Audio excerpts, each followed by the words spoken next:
A very special good morning to all of you. स्वागत है आपका हमारे चैनल स्टडी विद अभिमान में। आज मैं आपके लिए यूपी पॉलिटेक्निक एंट्रेंस एग्जाम 2019 के लिए केमिस्ट्री का एक इंपॉर्टेंट चैप्टर लेकर आया हूँ। अगर अभी तक आपने हमारे चैनल स्टडी विद अभिमान को सब्सक्राइब नहीं किया है तो चैनल को सब्सक्राइब कर लीजिए और साथ ही साथ बेल आइकन पर क्लिक कर दीजिए जिससे आपको लेटेस्ट वीडियोज़ मिले सबसे पहले। तो चलिए आज की इस वीडियो को स्टार्ट करते हैं और देखते हैं हमारे चैप्टर का नाम क्या है। तो चैप्टर का नाम है हमारा कार्बनिक यौगिकों में तत्वों की पहचान एवं मात्रा, यानी identification and quantity of elements in organic compounds. ये हमारे चैप्टर का नाम है। तो फ्रेंड्स आज की इस वीडियो में मैं इस चैप्टर को कम्प्लीटली फिनिश करवा दूंगा क्योंकि अभी हमारे पास ज़्यादा टाइम नहीं बचा हुआ है। तो आज हम इस चैप्टर के क्वेश्चन को देखने वाले, हम थ्योरी पर नहीं जाएंगे। हमारा क्वेश्चन से ही हमारा काम चल जाएगा क्योंकि क्वेश्चन ही ज़्यादा पूछे जाते हैं। तो हमारे क्वेश्चन से ही हमारा काम चल जाएगा क्योंकि छोटा सा चैप्टर है, करीब इसमें 15 क्वेश्चन दिए हुए हैं। तो आज की इस वीडियो में मैं इस चैप्टर को फिनिश करवा दूंगा। और जो आपका चैप्टर है ये कार्बनिक यौगिकों में तत्वों की पहचान एवं मात्रा, ये आपके एंट्रेंस एग्जाम के पॉइंट ऑफ व्यू से इंपॉर्टेंट चैप्टर है क्योंकि आपके एंट्रेंस एग्जाम में इस चैप्टर से भी क्वेश्चंस पूछे जाते हैं। तो चलिए हम चैप्टर के क्वेश्चन पे आते हैं और देखते हैं हमारा पहला क्वेश्चन क्या दिया हुआ है। तो पहला क्वेश्चन यहाँ पे लिखा हुआ है कि कार्बनिक यौगिक को सोडियम के साथ गर्म करते हैं। क्या लिखा हुआ है? कार्बनिक यौगिक को सोडियम के साथ गर्म करते हैं क्योंकि। तो यहाँ पे ऑप्शन ए दिया हुआ है यौगिक का आयतन बढ़ाने के लिए, ऑप्शन बी दिया हुआ यौगिक की विलेयता बढ़ाने के लिए, ऑप्शन सी दिया हुआ है कार्बनिक यौगिक में उपस्थित तत्वों को सोडियम के आयनिक यौगिकों में परिवर्तित करने के लिए, और ऑप्शन डी दिया हुआ है उपरोक्त में से कोई नहीं। तो इसमें हमारा करेक्ट आंसर क्या होगा? तो इसमें हमारा करेक्ट आंसर हो जाएगा ऑप्शन सी, यानी कार्बनिक यौगिक में उपस्थित तत्वों को सोडियम के आयनिक यौगिकों में परिवर्तित करने के लिए। तो इसमें हमारा ऑप्शन सी करेक्ट हो जाएगा। तो क्वेश्चन थोड़ा डिफरेंट लैंग्वेज में लिखा हुआ है, तो आप इसको ट्रिक के माध्यम से भी याद कर सकते हैं। कैसे याद कर सकते हैं? जैसा कि आप देख रहे हैं यहाँ पे लिखा क्या हुआ है, कार्बनिक यौगिक को सोडियम के साथ गर्म करते हैं। जब सोडियम के साथ गर्म करेंगे तो आपका आंसर भी सोडियम में ही आएगा। तो आप चारों ऑप्शन को चेक कर लीजिए कहाँ पे आपको सोडियम लिखा हुआ मिल रहा है। केवल ऑप्शन सी में मिल रहा है। जैसा कि आप देख सकते हैं यहाँ पे लिखा है कार्बनिक यौगिक में उपस्थित तत्वों को सोडियम, जैसा कि आप देख रहे हैं यहाँ पे आपको सोडियम लिखा हुआ मिल रहा है, सोडियम के आयनिक यौगिकों में परिवर्तित करने के लिए। तो आप इसको ट्रिक के माध्यम से याद कर लीजिए। सोडियम लिखा हुआ मिलेगा तो आपको आंसर में भी सोडियम ढूंढना है और आपको केवल एक ही ऑप्शन में सोडियम लिखा हुआ मिलेगा। चाहे ऑप्शन चेंज भी कर दिया जाएगा फिर भी यहाँ पे आपको एक ही ऑप्शन में सोडियम देखने को मिलेगा। तो इसमें हमारा ऑप्शन सी करेक्ट हो जाएगा। चलिए नेक्स्ट क्वेश्चन देखते हैं। नेक्स्ट क्वेश्चन हमारा मोस्ट इंपॉर्टेंट क्वेश्चन है। इस क्वेश्चन को मैंने आपको पहले भी बताया हुआ है। यहाँ पे हमसे पूछा है कि सोडियम को साधारणतया इसमें रखा जाता है, यानी किस में रखा जाता है। तो ऑप्शन ए दिया हुआ है परिशुद्ध एल्कोहल, ऑप्शन बी दिया हुआ है पेट्रोल, ऑप्शन सी दिया हुआ है मिट्टी का तेल और ऑप्शन डी दिया हुआ है CCl4। तो इसमें हमारा करेक्ट आंसर क्या हो जाएगा? तो इसमें हमारा करेक्ट आंसर हो जाएगा ऑप्शन सी, यानी मिट्टी के तेल में। यानी सोडियम को साधारणतः किसमें रखा जाता है? तो मिट्टी के तेल में रखा जाता है। तो कहीं कहीं आपको ऑप्शन में कैरोसिन भी लिखा हुआ मिलेगा। क्या मिलेगा? कैरोसिन लिखा हुआ मिलेगा। अगर कैरोसिन लिखा रहेगा तो कैरोसिन पे टिक कीजिएगा, अगर मिट्टी का तेल है तो मिट्टी का तेल टिक कीजिएगा, क्योंकि दोनों तो एक ही है। मिट्टी के तेल को ही तो हम कैरोसिन कहते हैं, लेकिन कहीं कहीं यहाँ पे कैरोसिन लिखा हुआ हो तो हम कैरोसिन पे टिक करते हैं, मिट्टी का तेल लिखा तो मिट्टी के तेल पे टिक करेंगे। तो इसमें हमारा ऑप्शन सी करेक्ट हो जाएगा। चलिए नेक्स्ट क्वेश्चन देखते हैं। नेक्स्ट क्वेश्चन भी हमारा इंपॉर्टेंट है। यहाँ पे हमसे पूछा है कि एक कार्बनिक यौगिक का सोडियम निष्कर्ष, क्या लिखा हुआ है? एक कार्बनिक यौगिक का सोडियम निष्कर्ष FeCl3 के साथ लाल रंग देता है तो इसमें उपस्थित है। क्या पूछा है हमसे? पूछा है कि इसमें उपस्थित है। तो ऑप्शन ए दिया हुआ है N यानी नाइट्रोजन, ऑप्शन बी दिया हुआ है सल्फर, ऑप्शन सी दिया हुआ है नाइट्रोजन और सल्फर, और ऑप्शन डी दिया हुआ है N तथा Br यानी नाइट्रोजन तथा ब्रोमीन दिया हुआ है। तो इसमें हमारा करेक्ट आंसर क्या हो जाएगा? तो इसमें हमारा करेक्ट आंसर हो जाएगा ऑप्शन सी, N और S यानी नाइट्रोजन और सल्फर उपस्थित होता है। तो ये क्वेश्चन इंपॉर्टेंट है, आप इसको याद जरूर कर लीजिएगा। तो इसमें हमारा ऑप्शन सी करेक्ट हो जाएगा। चलिए नेक्स्ट क्वेश्चन देखते हैं। नेक्स्ट क्वेश्चन दिया हुआ है कि एक कार्बनिक यौगिक में सल्फर के परीक्षण में सोडियम नाइट्रोक्लोराइड, क्या लिखा हुआ है? एक कार्बनिक यौगिक में सल्फर के परीक्षण में सोडियम नाइट्रोक्लोराइड मिलाया जाता है तो बैगनी रंग इसके कारण उत्पन्न होता है। तो यहाँ पे हमें चार ऑप्शन दिए, बैगनी रंग किसके कारण उत्पन्न होता है। तो इसमें हमारा करेक्ट आंसर क्या हो जाएगा? तो इसमें हमारा करेक्ट आंसर हो जाएगा ऑप्शन सी, यानी क्या लिखा हुआ है? Na4FeCN5NOS।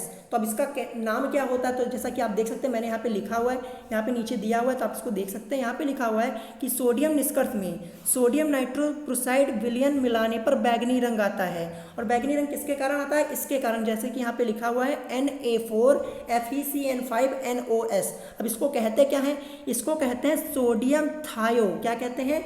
सोडियम थायो नाइट्रोक्लोराइड।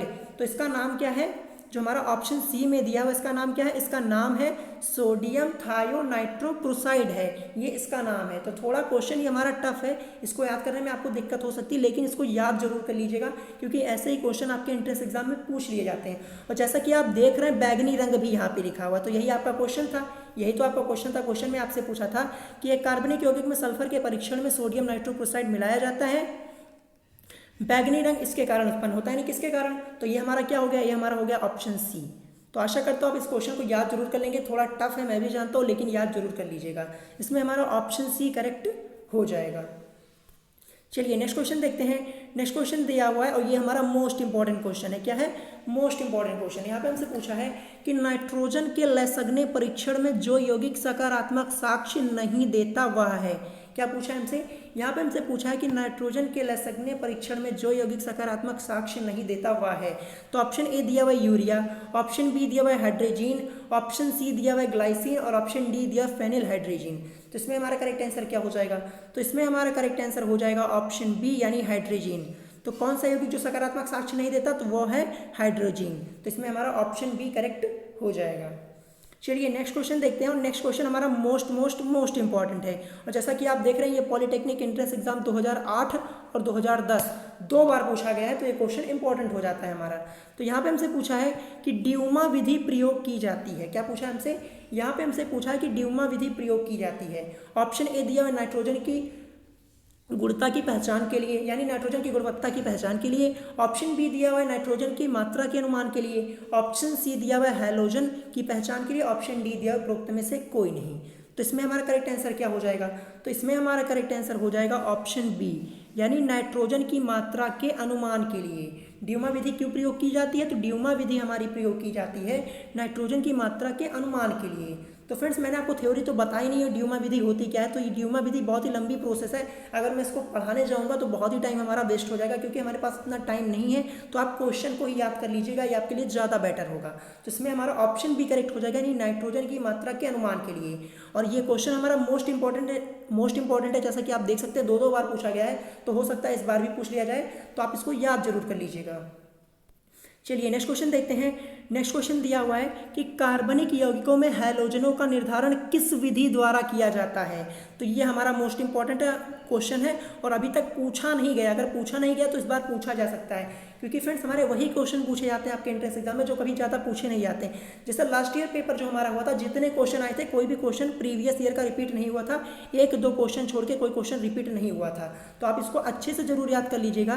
तो यहाँ पे ऑप्शन ए दिया हुआ ड्यूमा की विधि, ऑप्शन बी दिया विक्टर मेयर विधि, ऑप्शन सी दिया हुआ केरियस विधि और ऑप्शन डी दिया हुआ लीबिक विधि। तो यहाँ पे हमसे पूछा है कार्बनिक यौगिक में हैलोजनों का निर्धारण किस विधि द्वारा किया जाता है। तो हैलोजनों का निर्धारण किया जाता है केरियस विधि से, यानी इसमें हमारा करेक्ट आंसर क्या हो जाएगा, इसमें हमारा करेक्ट आंसर हो जाएगा ऑप्शन सी यानी केरियस विधि। और आप इस क्वेश्चन को जरूर याद कर लीजिएगा। चलिए नेक्स्ट क्वेश्चन देखते हैं। नेक्स्ट क्वेश्चन हमारा न्यूमेरिकल यहाँ पे दिया हुआ है और काफ़ी इजी न्यूमेरिकल है, लेकिन सिर्फ आपको देखने में इजी लगेगा, जब आपको पता चल जाएगा कैसे हमें इसको सॉल्व करना है तब आपको इजी लगेगा। अगर अचानक आपके सामने ये न्यूमेरिकल आ जाएगा तो आपको समझ में ही नहीं आएगा कि इसको हमें सॉल्व कैसे करना है। तो यहाँ पे लिखा क्या हुआ है, यहाँ पे लिखा हुआ है कि कार्बन हाइड्रोजन और ऑक्सीजन, क्या लिखा हुआ है, कार्बन हाइड्रोजन और ऑक्सीजन युक्त एक यौगिक का विशेष विश्लेषण, क्या लिखा हुआ है, ऑक्सीजन युक्त एक यौगिक का विश्लेषण करने पर उसमें 62.14% सी यानी कार्बन और 13.05% H पाई गई। H मतलब क्या हो गया, हाइड्रोजन पाई गई। तो यौगिक में ऑक्सीजन की प्रतिशतता है, क्या पूछा है हमसे, यहाँ पे हमसे पूछा है कि यौगिक में ऑक्सीजन की प्रतिशतता क्या होगी। तो क्वेश्चन तो देखने में इजी लग रहा है, लेकिन अगर आपको इजी तब लगेगा जब आपको पता होगा कि हमें इसको कैसे सॉल्व करना है। तो कैसे सॉल्व करना है मैं आपको बताता हूँ, बहुत इजी क्वेश्चन है। तो यौगिक में हमें किसकी प्रतिशतता निकालनी है, ऑक्सीजन की प्रतिशतता निकालनी है, किसकी, O की निकालनी है। तो O की प्रतिशतता निकालने के लिए हमें क्या करना होगा, सबसे पहले हम लिखेंगे 100 लिखेंगे, और जो हमारी प्रतिशतता दी हुई है, जो दी हुई है किसकी किसकी हमें दी हुई है कार्बन की कितनी दी हुई है 62.14% और हाइड्रोजन की दी हुई है 13.05%। क्या करेंगे, इन दोनों को ऐड कर देंगे, यानी 62.14% प्लस क्या करेंगे 13 जो हमारा लिखा हुआ 0.5%, इसको दोनों को ऐड कर देंगे और 100 में से इसको क्या करेंगे, घटा देंगे, तो आपका आंसर मिल जाएगा। तो कितना इजी क्वेश्चन है, अगर आपको पता रहेगा कैसे हमें इसको सॉल्व करना है तो आप विदिन 10 से 15 सेकंड में इस क्वेश्चन को सॉल्व कर देंगे। तो अब क्या करेंगे, जैसा कि आप देख रहे हैं मैंने यहाँ पे लिख दिया हुआ है कि यौगिक में O की प्रतिशतता निकालने के लिए तो सबसे पहले 100 लिखा और माइनस का साइन लगा यहाँ पे, फिर कार्बन की प्रतिशतता माइनस नहीं प्लस यहाँ पे होगा, क्या होगा यहाँ पे प्लस होगा, कार्बन की प्रतिशतता प्लस हाइड्रोजन की प्रतिशतता क्या हो जाएगी, कार्बन की प्रतिशतता प्लस हाइड्रोजन की प्रतिशतता हो जाएगी। तो 100 तो है, कार्बन की प्रतिशतता हमें कितनी दी हुई है, कार्बन की प्रतिशतता हमें दी हुई है 62.14% दी हुई है और हाइड्रोजन की दी हुई है 13.05% दी हुई है, क्या दी हुई 0.5% दी हुई। तो क्या करेंगे, 100 तो हमारा ऐसे ही रहेगा, कार्बन की प्रतिशतता प्लस हाइड्रोजन की प्रतिशतता, इन दोनों को ऐड कर लेंगे। तो ऐड करने पर हमारा कितना आ जाएगा, तो ऐड करने पर हमारा आ जाएगा 75.19%। अब जो 75.19% ये आया है इसको लेस कर देंगे 100 में से, जब इसको 100 में से लेस करेंगे तो हमारा कितना आ जाएगा 24.81%, ये आपका करेक्ट आंसर हो जाएगा। तो इजी क्वेश्चन था, चलिए ऑप्शन में चेक करते हैं कहाँ दिया हुआ है, 24.81% ये दिया हुआ है ऑप्शन ए में, तो आपका इसमें ऑप्शन ए करेक्ट हो जाएगा। तो क्वेश्चन बहुत इजी है, कुछ नहीं करना, बस आपको इतना याद रखना कि हमें 100 में से लेस करना है और जो प्रतिशत मात्रा हमें जिसकी जिसकी दी रहेगी, कार्बन की यहाँ पे दी हुई थी, हाइड्रोजन की दी हुई थी, इन दोनों को क्या करेंगे, इन दोनों को कर लेंगे ऐड, यानी जोड़ देंगे इन दोनों को, और जोड़ने के बाद इन दोनों प्रतिशत मात्राओं को 100 में से क्या कर देंगे, घटा देंगे, आपका आंसर आपको तुरंत मिल जाएगा। चलिए नेक्स्ट क्वेश्चन देखते हैं। नेक्स्ट क्वेश्चन क्या दिया हुआ है, नेक्स्ट क्वेश्चन दिया हुआ है कि यूरिया के सोडियम निष्कर्ष में, क्या दिया हुआ है, यूरिया के सोडियम निष्कर्ष में नाइट्रोजन किस रूप में उपस्थित होती है। क्या पूछा है, यूरिया के सोडियम निष्कर्ष में नाइट्रोजन किस रूप में उपस्थित होती है। तो यहाँ पे ऑप्शन ए दिया हुआ है N2, ऑप्शन बी दिया हुआ है NaNO3, ऑप्शन सी दिया हुआ है NaCN और ऑप्शन डी दिया हुआ है NaCNO। तो सबसे पहली बात यहाँ पे यूरिया की बात आई है, तो यूरिया से हमें एक क्वेश्चन हमारा और याद आ जाता है कि हमारा एक क्वेश्चन यूरिया से और रिलेटेड था, क्या था, मैं क्वेश्चन आपको बता दे रहा हूँ कि प्रयोगशाला में सर्वप्रथम बनाया गया कार्बनिक यौगिक कौन सा था। तो प्रयोगशाला में सर्वप्रथम बनाया गया कार्बनिक यौगिक हमारा यूरिया ही था। तो ये क्वेश्चन आपसे पूछा जा सकता है, ये हमारा मोस्ट इंपॉर्टेंट क्वेश्चन है। क्वेश्चन क्या है कि प्रयोगशाला में सर्वप्रथम बनाया गया कार्बनिक यौगिक कौन सा था, तो कौन सा था हमारा, वो यूरिया ही था। अब यूरिया का केमिकल फॉर्मूला क्या होता है, तो यूरिया का केमिकल फॉर्मूला मैंने आपको बताया हुआ है ऑलरेडी, मैंने आपको कई बार बताया हुआ है कि यूरिया का केमिकल फॉर्मूला क्या होता है। तो आप मुझे यूरिया का केमिकल फॉर्मूला कमेंट करके जरूर बताइएगा, ठीक है फ्रेंड्स, आप यूरिया का केमिकल फॉर्मूला मुझे कमेंट करके जरूर बताइएगा, इस क्वेश्चन का आंसर आप जरूर मुझे बताइएगा कमेंट करके। तो चलिए यहाँ पे देख लेते हैं इसमें हमारा करेक्ट आंसर क्या होगा। तो इसमें हमारा करेक्ट आंसर हो जाएगा ऑप्शन सी, यानी NaCN। क्या हो जाएगा, इसमें हमारा करेक्ट आंसर हो जाएगा NaCN, यानी सोडियम साइनाइड। अब NaCN को किस नाम से जानते हैं, NaCN को हम जानते हैं सोडियम साइनाइड के नाम से। क्या होता है फ्रेंड्स हमारा, ये हमारा होता है सोडियम साइनाइड, यानी NaCN, ये हमारा करेक्ट आंसर हो जाएगा। तो आप इसको याद कर लीजिएगा, इसमें हमारा ऑप्शन सी करेक्ट हो जाएगा।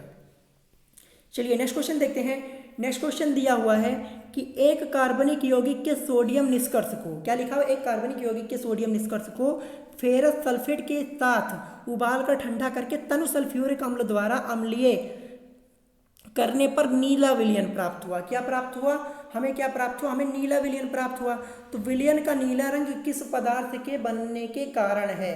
तो क्वेश्चन ही हमारा थोड़ा टफ है क्योंकि हमने थ्योरी को पढ़ा नहीं हुआ, तो क्वेश्चन आपको थोड़ा नया लग रहा होगा।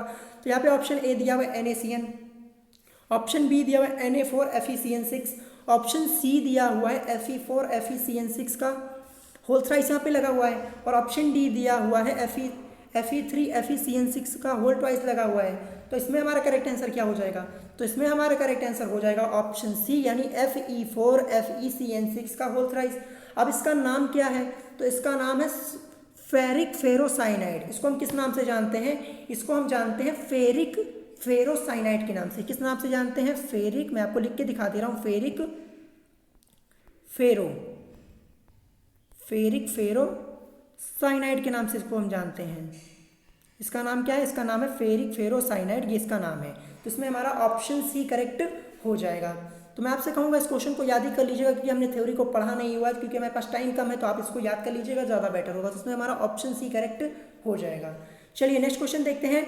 नेक्स्ट क्वेश्चन हमारा मोस्ट इंपॉर्टेंट है, ये क्वेश्चन जो हमारा ये हमारा मोस्ट इंपॉर्टेंट है। यहाँ पे हमसे पूछा है कि हल्दी से भीगे कागज का रंग बोरिक अम्ल द्वारा हो जाता है।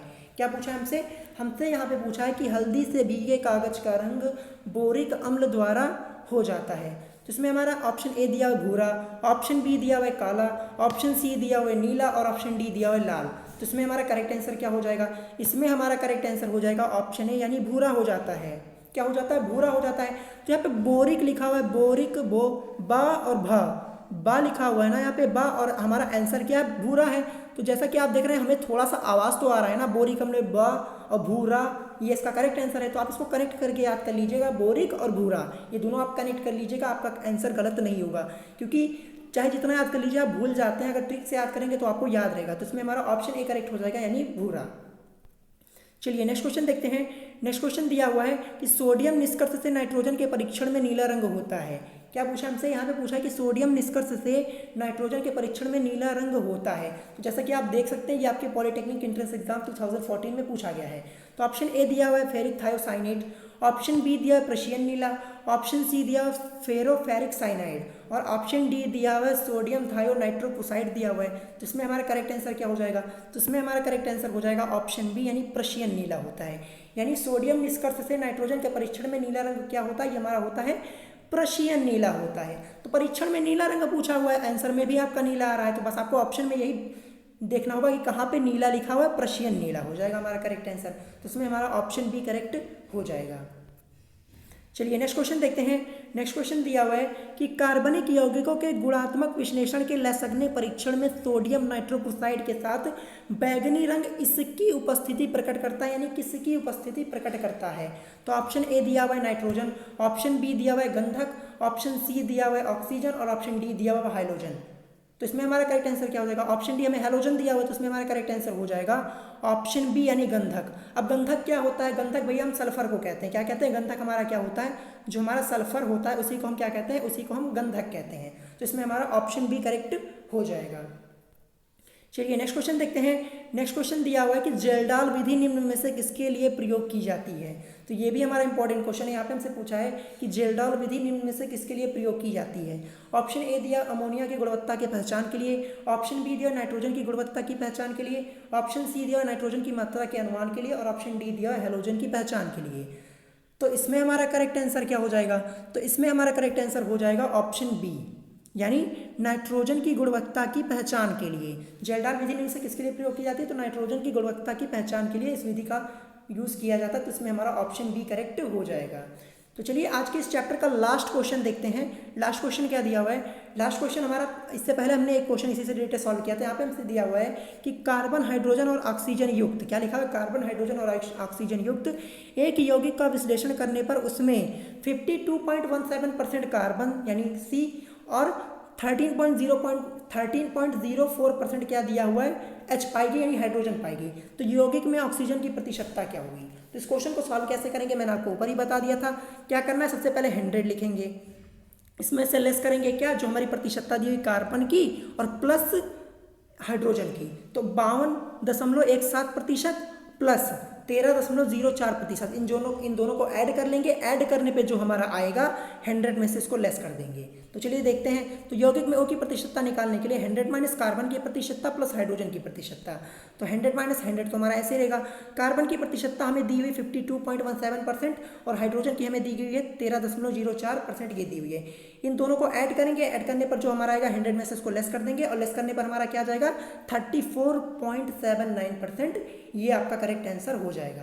तो चलिए ऑप्शन में चेक करते हैं कहाँ दिया हुआ है। तो ऑप्शन में हमारा कहाँ दिया हुआ है? ऑप्शन में हमारा 34.79% कहाँ दिया हुआ है? तो 34.79% हमारा किसके बराबर हो जाएगा? यहाँ पे हमारा कितना आ रहा है? हमारा आ रहा है 34.79, जो कि हमारा बराबर के हो जाएगा 35% लगभग की। तो 35%, तो हमें ऑप्शन में 35% ढूंढना है, क्योंकि 34.79% हमें ऑक्सीजन वहाँ पे हमें ऑप्शन में नहीं दिया हुआ है। तो 34 के करीब हमारा क्या दिया हुआ? 35 दिया हुआ है। तो 35% ये हमारा करेक्ट आंसर हो जाएगा, यानी इसमें हमारा ऑप्शन सी करेक्ट हो जाएगा। तो जैसा कि आप लोग ने पढ़ा होगा, जब हमारा ऑप्शन में नहीं दिया होता 34.7 क्या लिखा? 34.79% लिखा है। ये लगभग किसके बराबर है? ये हमारा बराबर है 35% के। तो यही हम ऑप्शन में लगाएंगे, यानी ऑप्शन सी हमारा करेक्ट हो जाएगा। तो आज की इस वीडियो में मैंने आपको टोटल 15 क्वेश्चन बताए हुए, क्योंकि ये चैप्टर हमारा छोटा सा चैप्टर था, इसमें 15 क्वेश्चन ही दिए हुए थे। तो आज की इस वीडियो में हमारा ये चैप्टर जो है कार्बनिक यौगिकों में तत्वों की पहचान एवं मात्रा कंप्लीटली फिनिश हो चुका है, यानी आज ये चैप्टर हमारा कंप्लीटली फिनिश हो चुका है। तो अगर आज की वीडियो आपको पसंद आई हो तो वीडियो को लाइक करना मत भूलिएगा। तो जैसा कि फ्रेंड्स मैंने आपको पहले ही बताया था, हम इस चैप्टर की थ्योरी को हमने नहीं पढ़ा हुआ है, आप सिर्फ क्वेश्चन को याद कर लीजिएगा क्योंकि हमारे पास ज़्यादा टाइम नहीं बचा हुआ है। तो अगर आज की वीडियो आपको पसंद आई हो तो वीडियो को लाइक करना मत भूलिएगा और साथ ही साथ हमारे चैनल स्टडी विद अभिमान को सब्सक्राइब करना मत भूलिएगा। तो आज की वीडियो में इतना ही, मिलेंगे नेक्स्ट वीडियो में। Thanks for watching.